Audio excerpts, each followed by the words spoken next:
The second most common thing that I'll often hear after hip replacement is patients will tell me that they're so shocked and so surprised at how weak that surgery leg becomes after the surgery.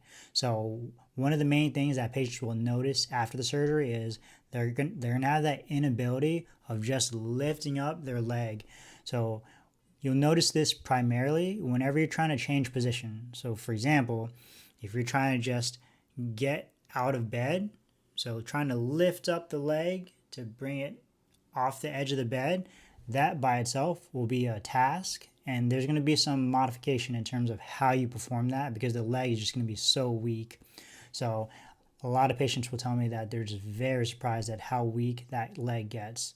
So as a physical therapist, that's why we stress the importance of going into the surgery stronger. So then as you naturally will get weaker after the surgery, it's almost like that gas tank, the higher it is, the better you're going to have more of like that reserve in terms of that strength reserve.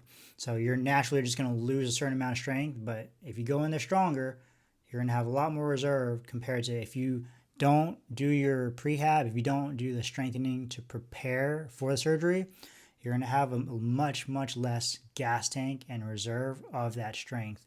So the main takeaway that we try to tell a lot of our patients who are preparing for surgery is really work on strengthening that same side, that surgical side, before you have the procedure. It's going to make a big difference in terms of your function after the surgery.